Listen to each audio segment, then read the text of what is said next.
Hello and welcome to today's episode of the PhazeCast. We've got big things to talk about today. And you know what that is, Joe? What? It's that they have Muppets minifigures coming out later this year in blind bags. Hi-ho! Muppet minifigures! They have... Hooray! Nobody gives a shit about the Muppet minifigures. We're not talking about that. There are 9 of them, I think. Janice is included. Who? Janice. I don't know who Janice is. I'm super psyched. I'm going to collect them all.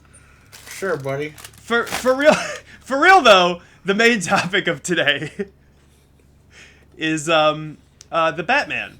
You saw it. I saw it. It was a movie. What did you think of the movie, Joe?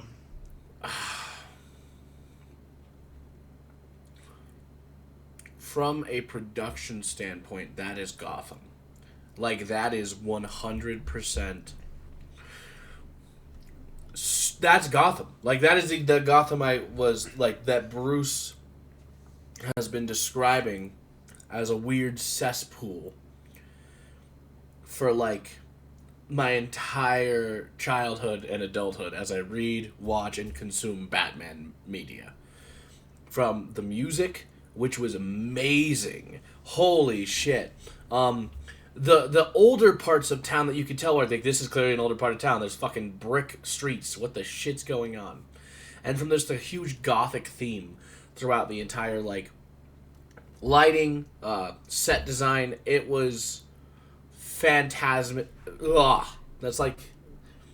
That's the best version of Gotham, in my opinion. It's funny because I think that's probably one of the first things that I noticed as well. I think it was when...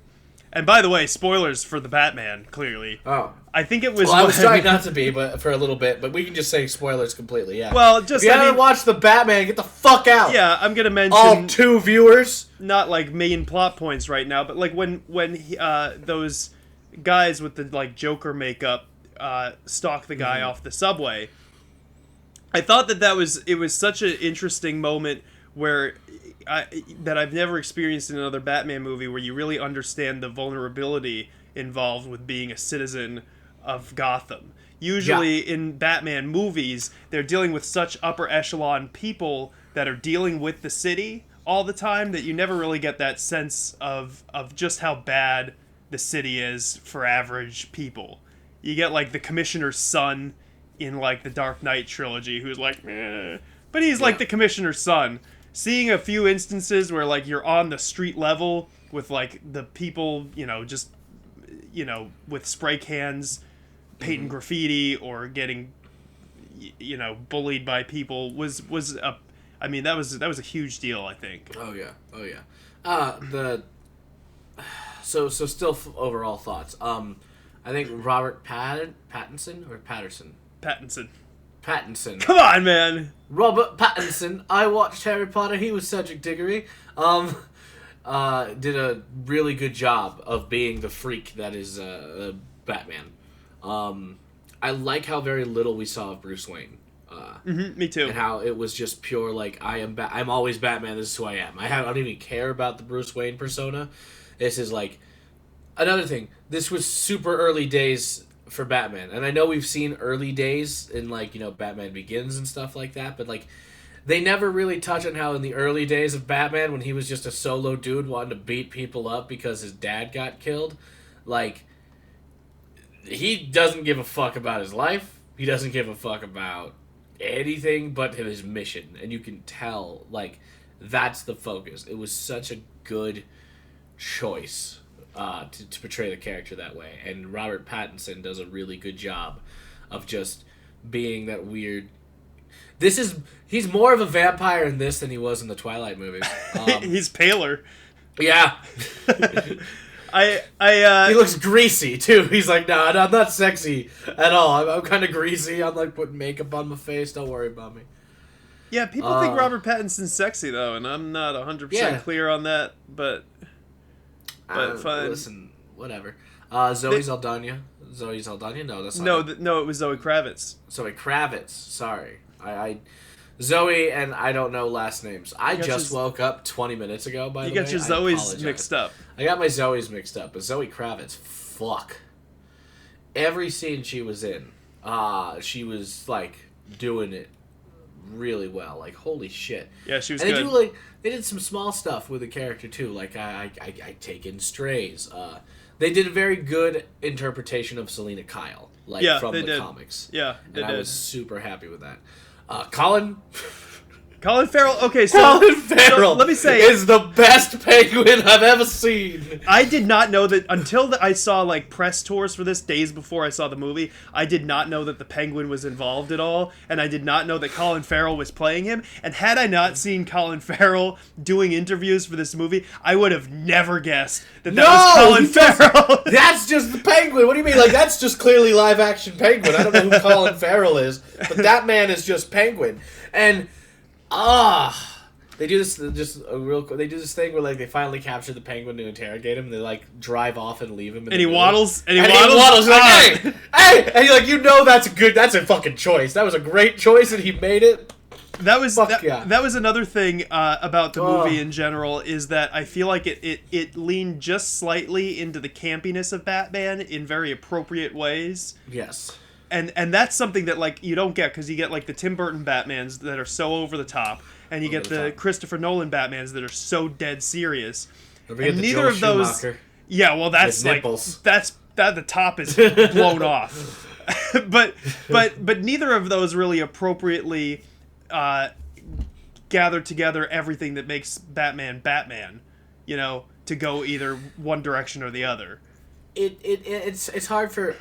I do want to blanket say that there is, at this point, there are beats and things you need to represent a Batman movie or character or any type of storyline. There is no right or wrong answer. This, at least to me, and this like semi-dark interpretation is a really just.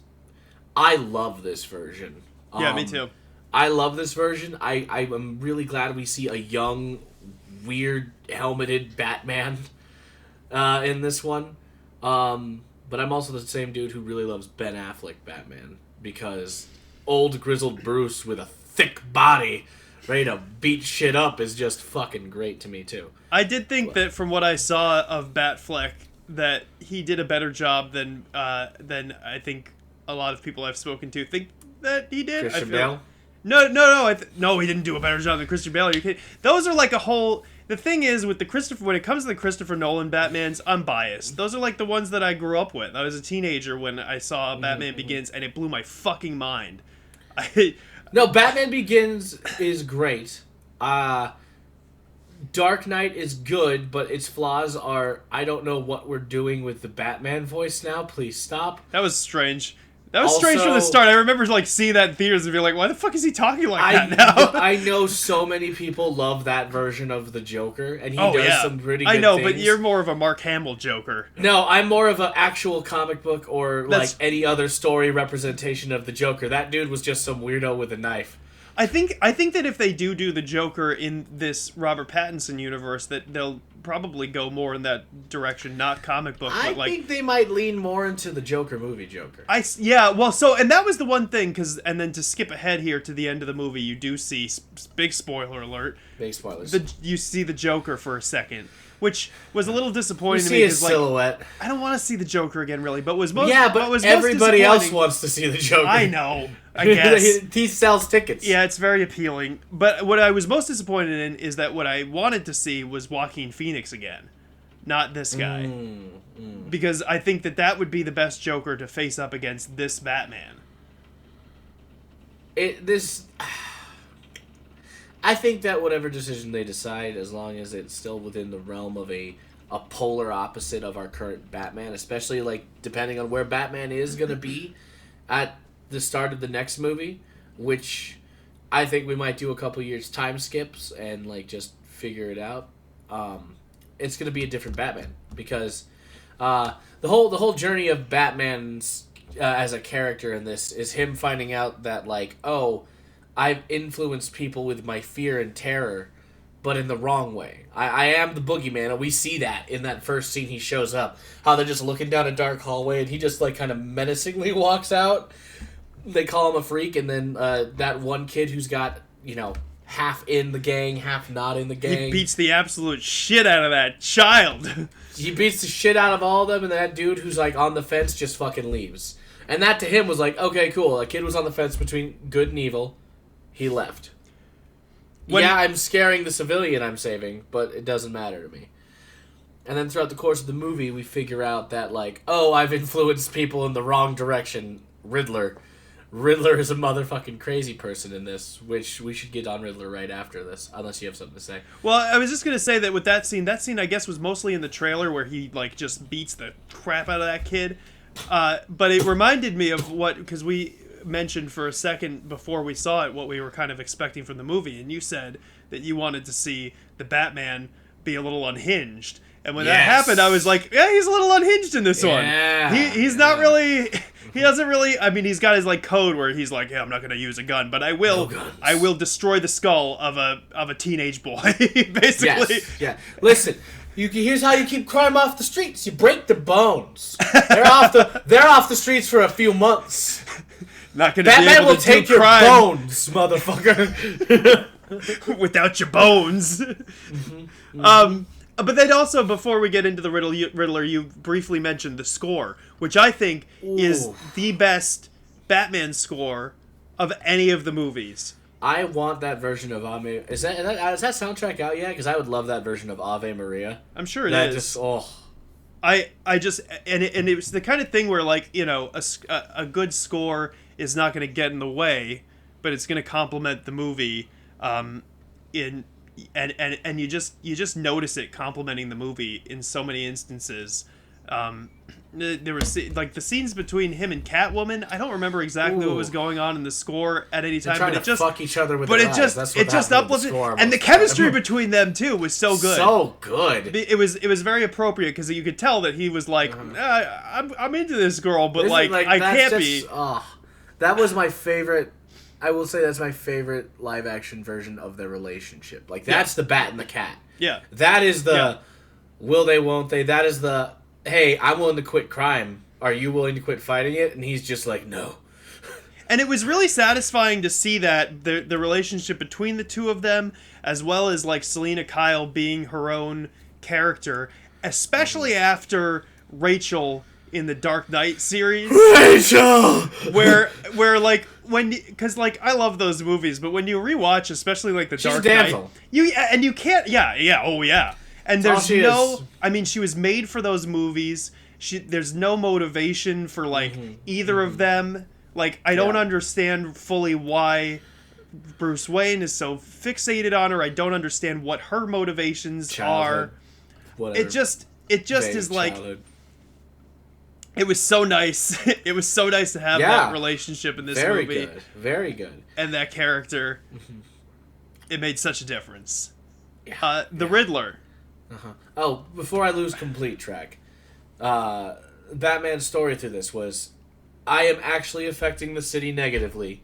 I can still use fear, but I also need to be seen as a hero, which he starts doing at the end of the movie. He starts being a more public figure. Yeah. Which is neat. He looks at this kid a lot during this movie. Yeah, because he's now without a father. He sees the mirror. He sees the mirror of exactly what's happening. And that's important to the Bruce Wayne character. But it's just these several intense looking scenes with the same kid. That's like, all right. So I got the sentiment already. We don't need this 3 times in the movie. I liked it, and I think that also what was appropriate about that was that it sort of built tension toward, like, will Bruce Wayne speak to this child about it? And I think it was totally appropriate that he did not, because that's such a Bruce Wayne move to be like, I don't really feel like talking to anybody. Not even this child who could probably use a little support. Yeah, support, and also, I'm one of the few people who can relate. Blah, blah, blah. Listen, we don't get that till we get the Robins, okay? And I really hope they do. I don't know what this Batman would do with a Robin. He would be like, please He's already on the path to being, like, a less dark character and trying to be more in the public eye. The reason why he gets Robin, besides, Dick Grayson's parents dying in front of him, is, to also show that he's more lighthearted and, like, a symbol of safety for the good people of Gotham. Whereas right now, he's just this fucking freak going around in a fucking mask, kicking everybody's ass. Everybody's afraid of Batman. Even the civilians are afraid of Batman. Yeah, that's true. And yeah, definitely, I like the way that it came to that, where he's like leading the people out of the water, and he's like, oh, Yep. these people actually need my help. They don't need just like a scary Batman. Yep. That was a good resolution. How do you feel about the Riddler in this movie? Listen, okay, so I love Paul Dano in general. His performance in Prisoners is like one of my favorite things. I liked him in Okja. I like him in Little Miss Sunshine. I think he's an incredible actor. And I thought that his portrayal of the Riddler was very appropriate for the character, because you have this like menacing, mysterious guy, and when he takes his costume off, he's just a dweeby little guy who is not intimidating in the slightest, which I think is like pretty classic Riddler too, that he's like, oh, let me show you the science of this or whatever. Dude likes riddles. That's fair. Just they give him more of a tragic backstory in this one, which is fine. What is it? You had to have it. What is it in the original? Well, no, like in the he's just a dude who likes riddles and crime. That's what it is. No, but he's like the original. He's like working in the lab of Poison Ivy. That's one movie. That's one movie. I know, but I'm just you saying. You mean Jim Carrey? Yeah, Jim Carrey. Yeah. I'm just saying though. Riddler, yes. I'm just saying though that Jim Carrey went for that same like timidness that the Riddler is supposed to have. Yes. And Jim Carrey's too bombastic to really pull that off. Puts on the mask and transforms. Yeah. Yeah. They definitely went like terrorist vibe with this one. Yeah, serial killer, terrorist. Yeah. Yeah. Oh, I read a tweet, and this is, I guess, unconfirmed at this point, but somebody said that there was an interview with Matt Reeves where he confirmed that if the Joker is involved, he also is going to be a serial killer. Well, yeah, it's the Joker. Yeah. Although if the Joker's murders aren't, and I don't care if this triggers people because it's the whole point of the character. If the Joker's murders aren't funny, then they're not good murders. Like, if there's no, like, I had him hanging upside down so that when the piranhas were eating his flesh, he saw them smiling. Yeah, that would be neat. Yeah, like I want Giant Punching Glove punching him off of a cliff to his death. I want acid flower. I want gun that shoots a little bang flag, and then he shoots it again. The bang flag shoots out and still stabs him in the chest and kills him. I want that Joker. I want that Joker murdering people. Don't just give him a fucking knife. Yeah, see, God damn it. And I would really appreciate that. And I'm not sure if that's what they're going to do. But it would be nice. That would be cool. We haven't really seen that. I guess maybe a little bit Jack Nicholson. Jack Nicholson with the huge gun. Yeah, I'm gonna shoot your plane down. But Batman. I think that again, it would be that same sort of thing of like the Burton Batmans go full camp, and the Nolan Batmans go full intense. You can go semi. Yeah, I think that would be cool. Little half job. It's fine. I didn't. The Riddler was okay to me. He was really good at acting and portraying that role and that version. I just don't know if I like that type of Riddler. I loved his riddles. I love how complicated and over the top his riddles were. And I also love that because it's early days Batman lost. Like, Batman did not win this movie. He did not defeat the Riddler. Yeah. The Riddler got what he wanted. Riddler got what he wanted, but Batman, by becoming a symbol of the city, defeated him at the end. Saved the people.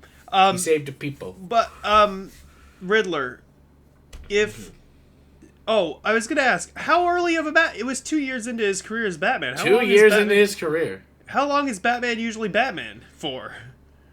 That depends on different... That depends. But it wasn't that early Batman, right? I mean, it's pretty early. I say early Batman because in most Batman timelines, he spends a few years being a dark, like, aggressive monster of the dark. Yeah. Realizes he can't do that because he needs to be a symbol for the city and also be, like, helping. Because he's not Bruce Wayne at all. He hasn't built the Bruce Wayne persona to like donate money and be at charity galas and be a playboy. He doesn't have that. He's just a completely absent Prince of Gotham who is Batman 100% of the time. Yeah. So yeah, that's what it meant by like early days.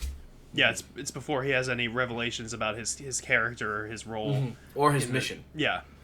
No, I get what you're saying. Wouldn't it be cool? Okay, so here's something as far as the Riddler goes. I wasn't like 100% on board with his costume, but I get like why they did that. But I think that his portrayal of it was really interesting. But wouldn't it be interesting if the Riddler comes back in a second movie with the influence of the Joker and comes back in a more classic Riddler suit? That would be pretty neat. He learned showmanship from the Joker? That makes absolute sense to me. And he no longer has to like hide his face or do that whole thing. God, I still can't get over the riddles. The riddles were so good. Like, I thoroughly enjoyed it. Like, the stupid, campy riddles, the ciphers he left. Like, it was just such a good...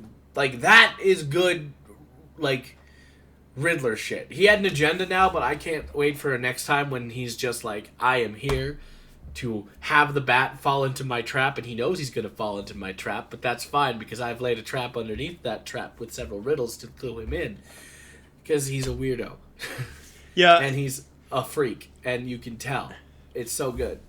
That was a really engaging aspect of the movie, and I didn't get up a single time, even though I really had to pee for like the last half hour. I saw it was like 3 hours, and I'm like, I'm going to the bathroom right before. I'm only gonna start drinking my drink when I like sit down. Oh, I want to shit on Regal movie theaters for a bit. Can I? Yeah. Please? Yeah. I get to this fucking movie theater, right? First off, Colorado Springs don't have a lot of movie theaters close to me because I'm in Monument. The first one is the Regal Cinema. I get there, right? And I walk up. I'm like, hey, can I get a large popcorn and a large cherry soda? Dude's like, oh, we don't have Coke products. I'm like, oh, okay, well, do you have cherry Pepsi? He's like, no, we don't have cherry Pepsi. I'm like, okay. I will have a Sierra Mist then. I like cherry soda when I go to a movie theater. It's the only time I ever have cherry soda. Same. It is like a thing for me. I'm like, I go to the movie theaters and I get my popcorn and my cherry soda and usually cookie dough bites. Yeah, so do I. I'll get a pretzel. Man? Occasionally I'll get a pretzel because I'm feeling feisty. So here's what happens. I get that. I don't get my soda of choice. I have a big old tub of popcorn. I'm like, hey, can I get some cookie dough bites? Like, oh, I'm sorry, we don't have any of those right now. I'm like, okay, cool. Do you guys have pretzels? Like, no, we do not carry pretzels. And I'm just like, okay, thank you so much, sir. And I walk away, and I'm like, it's fine, it's whatever. And I grab, like, salt for my popcorn. I sit down in my seat, and I go to hit, you gotta take a little bite of popcorn. My popcorn is fucking room temperature the entire way through. Not even slightly warm. And kind of like, I can tell that I thought that, listen, I went early. Maybe they just had the popcorn from last night. I don't know. But I was just like, this is the worst concession experience ever. Also, the combined total of my large popcorn and soda was like $20. And my movie ticket was like $9.70. And I'm like, I fucking hate this cinema. I'm never coming here again. That's because that's how they make their money, man. They don't make any money off of the ticket sales. I understand that, but the popcorn should at least be good. It's popcorn. I had popcorn left over, and I threw it away. I didn't take it home with me. You should just ask for fresh popcorn. That's what you got to do. When you go in, ask like, oh, are you going to pop some soon? Or something? Or, fresh popcorn. You can ask. They probably hate it when you do, but you can. Yeah. Doesn't sound that bad. Sounds all right. No cherry soda, fresh popcorn. It's funny though because I do that exact same thing. No pretzel. I always get cookie dough bites, and I always get cherry. Well, sometimes I get root beer, but usually I get that's a good substitute. Cherry Coke. Didn't have root beer. But I don't salt my popcorn. What the fuck? You put more salt on the popcorn? Yeah. Just a little bit, and then I eat some, and then whenever there's a new layer, I put a little more salt, and I eat some. They don't put enough salt in popcorn. What? I'm a salty boy. At the AMC downtown here, they used to have $1 hot dogs on like Tuesday, which was like the main reason that I would go. They would on a Tuesday? Okay. They would have $1 hot dogs and I think like $3 popcorn, and you'd sit in like the seats that didn't have they didn't update the theater. The seats were bad. There were stains on the screens. There were reviews online that said that people got bed bugs from it. But but it was $1 hot dog. And then one time I went, and the hot dog wasn't $1 anymore, man. It was like $6, and I still had to sit. Wow, in the that's a jump. I still had to jump in price. I know. I had to risk the bed bugs. I had to sit in the seat with the stains on the screen. I was pissed, man. The other thing, that's the last thing about my experience that pissed me off, is that the exit door for my theater was like 3 feet away from the screen. So the exit light just cast a green light on the right bottom corner of the movie the entire time. And I didn't... At first, I'm like, ooh... when I first noticed it, I'm like, oh, we're doing like little Riddler tease here. I'm like, no, that's not a Riddler tease. That's just a fucking light. It's going to be on there the entire movie. Great. Anyway. That's my rant against Regal Cinema. Did you have a hard time finding any ticket at all? Because I did. No, it was easy as fuck. Really? I was one of 4 people in the movie theater. What? Why'd you sit by the exit light then? I didn't. The exit light was right next to the screen. Oh, I see, because it was too close to the screen. Fucker. I thought you meant that it was too close to you, and you were like, you know what I mean? Like you were like in the corner, and the light was like here, and it was hitting the screen. Yeah. I see. When I saw The Dark Knight in theaters, I was in the front row, because we got tickets like the opening night. And it really changed my experience of that movie. But we sat in alright seats for this. The Penguin is something that I wanted to ask you about because fucking Colin Farrell we talked a little bit about Colin Farrell's performance, but that's who I'd like to see again. Oh yeah, more than this was the Penguin's origin story. Yeah, right. He was like a fluke, and he was like a kind of a nobody who just kind of owned the club, and now he's the guy. Now he's the crime lord.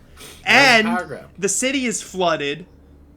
Listen, hear me out. Penguins will rise. Hear me out. That's one of my favorite things about the Tim Burton Batmans is Danny DeVito as the Penguin, and he's got his penguin lair and his penguin little boat, and he's got penguins serving him stuff with his ice castle. It's amazing. I don't need that 100%, but in the same way that like it would be cool to see the Joker sort of be a little bit of a more comical Joker. Right. I want to see them kind of go halfway with that Penguin. Mm-hmm. I want that so bad. I want him to have an ice palace. He waddled. I know, but I want to see him like, in an ice palace. That's a lot of makeup he went through to get maybe at least one penguin, that is his friend. Yeah. It was a lot of makeup. It was a lot of makeup. Nose, the added extra neck. They added a whole neck to this man. Oh. I saw Colin Farrell mention that he had only ever done prosthetics before for Horrible Bosses when he had like the comb over. So that this was a huge, huge step up as far as what they put on his face. It was an insane amount of prosthetics. Commissioner Gordon. I love that he's his partner. Like this is an active Commissioner Gordon. Fucking no guns. That's your rule, man. I'm a cop. I got a gun. What are you talking about? Yeah, like that's all I have. And he was like, "Give me the room. I'm gonna talk to the criminal." He's like, "What do we do?" Yeah, dude, they got real. I thought they were gonna kiss for a second there. I trust you, Batman. You're my best friend. We gonna clean up crime. Batman, don't tell them, but I love you, Batman. Batman, will you pass me the salt? I liked that whole. I think that was one of the things where it was like, oh, this is like pretty legitimate Batman stuff. Yes, it reminded me of the Arkham video game. Very much so. Where you're actually in contact. Well, I guess you're in contact with Barbara Gordon, but you're in contact with somebody. Yes. Trying to solve mysteries, and I think that made such a difference in because in The Dark Knight, right? You have like the bat signal or whatever, and basically the function of that and the function of Commissioner Gordon is to be like, go beat up this guy over there. Yeah. Go over there and do this. And I loved that it was like a really, I mean, he was involved. He had to be involved with the crimes that were occurring, with the mystery that was involved. Yep. The bat signal is in this abandoned-ass building that's being built still. It's not on top of the police. Like, the police do not support Batman because they were under Falcone's rule. I like how they're like, you let this freak in? Like, almost every time Batman's just like, I'm walking. I liked that same cop that the first time is like, get this freak out of here. When he sees Bruce Wayne later, is like, hi, Bruce Wayne. Hi, Bruce Wayne. And then later on, he's like, yeah, that's a carpeting tool, Batman. I'm the mook cop who is your friend now, I think, right? I like that. I like the arc. Good. I like the arc that side cop had. Yeah. It was amusing. But yeah, the relationship between him and Commissioner Gordon is something that I feel like they've never really touched on properly in film. Mm-hmm. Is it the best Batman, Joe? Like, that's the argument, right? About Andy Serkis. Oh yeah, Andy Serkis. It was like, well, he didn't need no suit for this. I mean, he had a nice suit. He didn't need no suit for this. He was just Alfred. He was a good Alfred. I like that he immediately was like, oh, I'm just doing, it's the morning, I have my cup of coffee, and I'm doing the cipher that the Riddler left you, like a crossword puzzle. Here you are, Master Bruce, this is what I figured out so far. Like, that was good. The function of Alfred to show the vulnerability of Bruce Wayne, too. Always. It's... Yep, you need it, otherwise Bruce Wayne is just this fucking... freak, crazy freak, just a weird jerk. I also like that it seemed like maybe the mansion had done the thing where it burns down. It looked like maybe there was a fire, but like they didn't fix anything. They didn't but Bruce Wayne doesn't care. Bruce Wayne. There's two people who work in the house, Alfred and Corey. Yeah. Who I just learned about in the movie. I didn't know about that. That was a good scene. That good scene where he's like realized the Riddler is sending one to Bruce Wayne, and he's like racing down, and then it's the show. He's calling. He's like, Alfred, you gotta leave. He's like, it already happened, sir. I'm sorry. And I'm like, you're not gonna kill Alfred in the first movie. I know that was a fear though. I was so stressed out because I'm like, they might kill Alfred in the first fucking movie. I swear to God. Is it the best Batman? What do you mean by before we get to that, we'll end on that. Sorry, I brought it up too soon. But I'm excited because I feel like that's sort of the conversation many people are having about this, and I think I want to see what you think. But the Batmobile. The Batmobile! Ooh. That was my favorite part of the movie, and I wasn't expecting it to be. What a good chase scene. Oh my God. What the fuck was that? I don't know. It was so tactile and like realistic in the things that like because there wasn't anything too fantastic that happened. You felt the hits and everything. It felt good. It still got a little crazy and fantastic, but that was because Penguin is caused a giant fucking wreck on the highway. Yeah, and I love. He's like, I got him, and then you just. And he just looks like a demon. The Batman is just a demon from this point of the scene on. Like, he hits him, he's rolling, you are rolling with him, and you're upside down, and he sees the fucker just kind of, like, appear out of the car and slowly walk forward. And I'm like, yeah, I would shit my pants, too. Yeah. If I was a criminal, and I was chased down in a car chase, and this fucker with horns, it's ears, but if this fucker with horns walks out of a car on fire, and then just is like, nah, yep. Why do crime in Gotham? Why? Like, no offense, it's easy. But if Batman exists, I ain't doing it. I'm not losing bones. He's gonna steal your bones. Batman will steal your bones. I ain't gonna do it. He's gonna rip them out of your fucking body. Yeah. That though, what you mentioned about him walking toward the car speaks to like the physicality of the role. Yes. And what like Robert Pattinson brought to that was impressive because I think and I think you see that in the car chase scene, and I think maybe that's a cinematography like directorial choice too, because really you feel the weight of those cars in that scene, and like it's crazy. It's a really good car scene. But But you also feel the weight of like his suit a lot of the time, and like his punches. And we'll talk about physicality. Every fight scene, it felt like he was dismembering people with how he was like just even just throwing shit at people. Like when he threw like a gun, it was good. And also that he's tanky. We see him get riddled with bullets all the time. Like take a shotgun to the chest and be like, "Bah," and it's crazy. It was so cool to see like him just be like this tanky boy. I really hope I never see the wingsuit again. I hated it. Where he jumps off of the thing? He's fine. Like, quick, cape. And I'm like, oh, he's going to do the cape thing. He's like, what? Wait, what? Wingsuits. No. I get it. Early days. Don't do that again. Have your cape become like wings and just glide.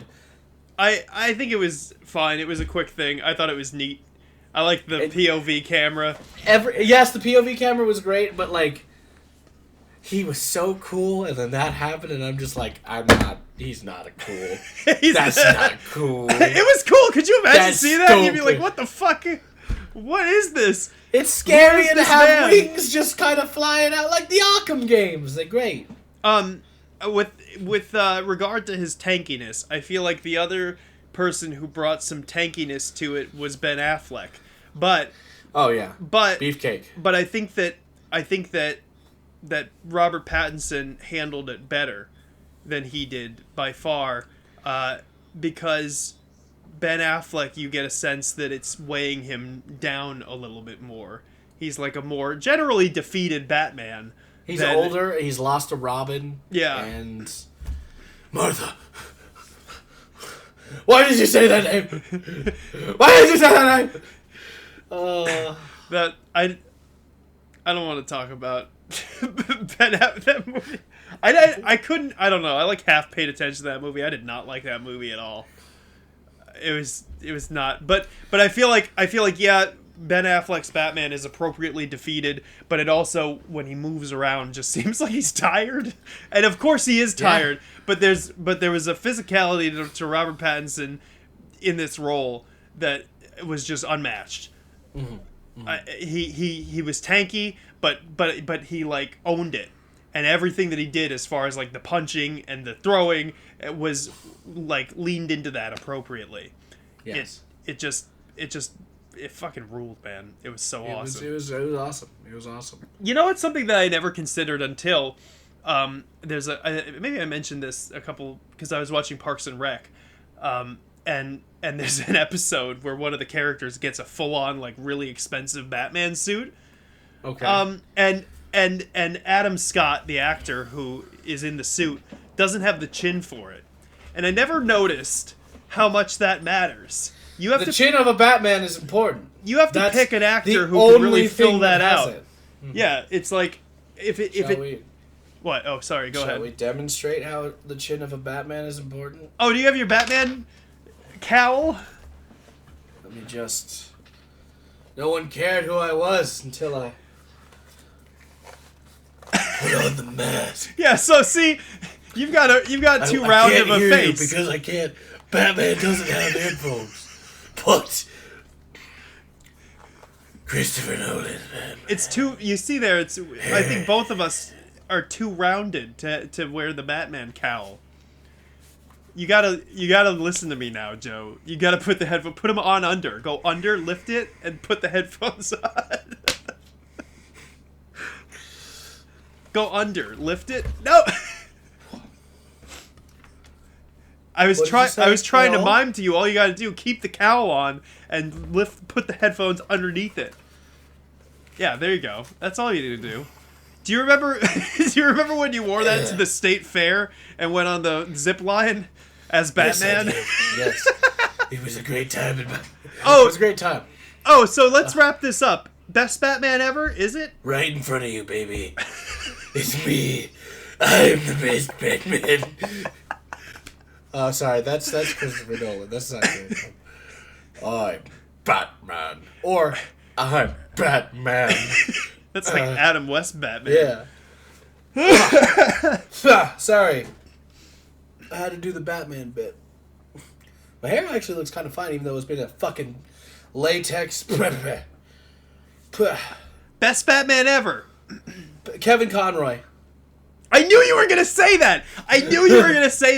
Fucking come at me! I was talking. He's the best. I was talking to my fiance Sorry, about the listeners. best Batman ever, and we were discussing it. And then she was like, "What do you think Joe's gonna say?" And I was like, "Kevin Conroy." He's gonna say There's Kevin. no better answer. It's the right answer. So last night, talking to a group of friends, they asked me the same thing because I saw Batman. Who's your favorite Batman? Who's the best Batman? And I said Kevin Conroy. And they're like, "Oh, you can't say Kevin Conroy." I'm like, "Why the fuck can't I?" And they're like, and Kevin was like, "You have to have him. Ask him the right question. Ask him that it's the best live action Batman." And guess what? It's still Kevin Conroy because he portrayed the live action Batman in The Flash. Fuck you! It's Kevin Conroy. Ha! They're like, it has to be a film. Shows don't count. You can't put restrictions on a comic book character when you're asking who's the best portrayal. It's a comic book character. I knew you were gonna say Kevin Conroy. Oh, am I wrong? Are you gonna sit there and tell me I'm wrong, bro? I mean, I'm biased. But as far as the movie goes, as far as the voice actors are actors. No. I'm saying. Wait, you unplugged your mic, Joe. He's too angry.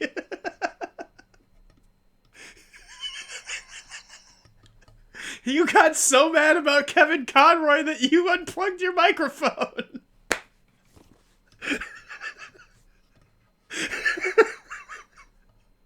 Listen, in the interim, I guess I'll give my 2 cents on the Batman uninterrupted. I did not think that it was... Well, I don't know. I don't know if I thought that it was the best Batman.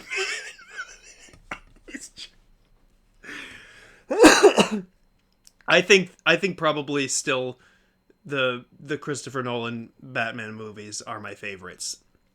But I'm biased because I grew up with those. I think that probably the Batman is the best portrayal of a lot of the characters in film that we've seen. But I just got it. Joe, you got so mad about Kevin Conroy that you ruined the audio. I don't know how to fix it. Because, I unplugged and replugged everything, and, it still says it's doing things, and I don't want to, fuck everything up by, moving my screen. Anyway, Kevin Conroy's voice actors are actors. I can't. Listen, I've got you on speaker, held up to the microphone. What I meant was, before you flailed around about Kevin Conroy, is it the best? Not like the character, but is the movie? What do you as far as the ranking of the movies? I need to see it again. Yeah, that's fair. My initial reaction makes me like it more than The Dark Knight. Dang. And everyone's going to do that. And I know that. And that's just because, to me, I get more Batman characters. Whereas in The Dark Knight, that's not, a good Joker to me. No, and a lot of it is trying to move away from being a comic book movie. Right. And that seems dumb when you've got a dude walking around in a bat suit to say, no, not comic book movie. Also, that Bruce Wayne,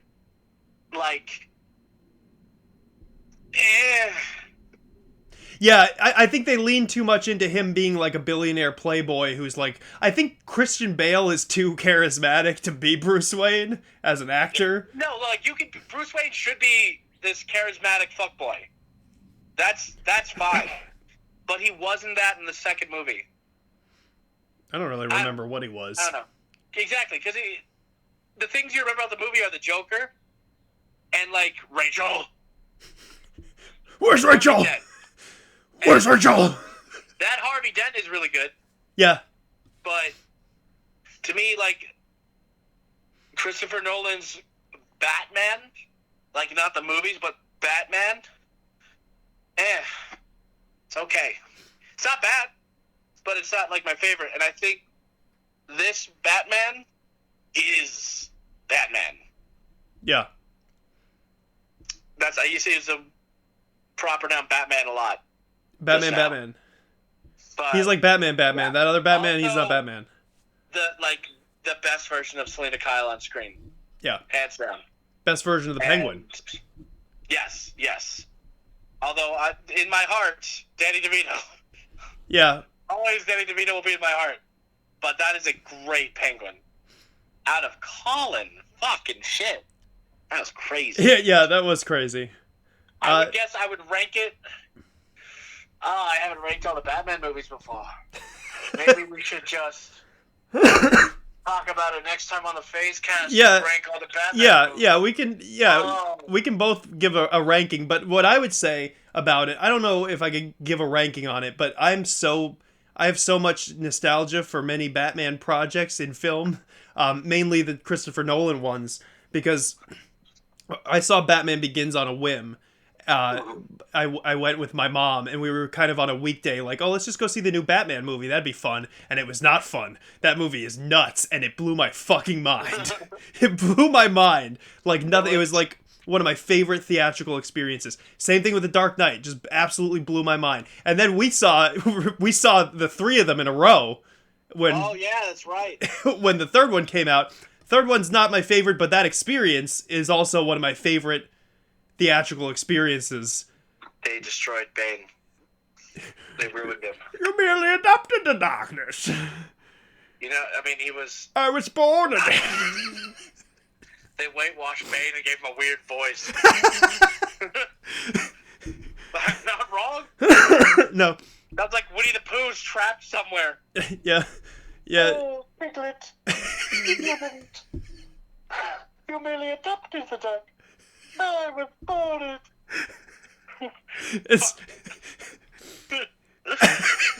It's like Winnie the Pooh trapped at the bottom of that pit that they put Batman in. They put him in. I was born in this pit, Batman. But even with all of my love for those other projects, I mean, Yeah. this was such a great portrayal of those characters, like nothing else I've seen. And definitely, I feel like, yeah, I'd have to see it a second time and really consider it for a while as far as like a ranking goes. I don't know if I could ever rank it, but it was an excellent movie. I loved every minute of it. Great movie. It's one of my favorites now. I will say. Just because setting alone did a lot to help drive in the fact that these characters are these characters. Yeah. The setting, yeah. That was, I mean... And there was the whole, like, Selena Kyle and Batman thing at the end, where they're like, you can come with me, you can't save the city, I have to try. And then they drive side by side and then off away from each other, and he's just looking in the mirror, and I'm like, that's enough. That's the perfect amount of camp and seriousness at the same time. They walked a fine line and did it well. Also, she name dropped Bloodhaven. You don't fucking go to Bloodhaven. Fuck. Where's Bloodhaven?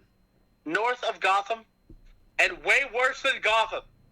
Its crime rate is higher than Gotham. Oh. Every time they describe Bloodhaven, it is as, imagine Gotham, but underfunded cops and also crime. I didn't know about that. I haven't read... Yeah, that's where Nightwing goes. Oh, is it? Yeah. I haven't read that much Batman. I have. I know you have. Batman? I've consumed many Batman things. And read a handful of comics. I mean, I have a fucking cowl. I have a Sonic the Hedgehog hat that I'm going to have to show you. Well, maybe we'll do that when we review Sonic 2. We'll open next week with that, possibly. Oh, God, Sonic 2. Don't make me go see that in theaters. You want to. Don't lie. I guess. All right, well, hopefully we can still hear you over speakerphone on my phone. Go to. We'll see you next week, where we will rank the Batmans and talk more about the minifigures, the Muppet minifigures that are coming soon from Lego. I believe 9 characters, Statler and Waldorf, Janice. It's going to be good. We'll see you next week.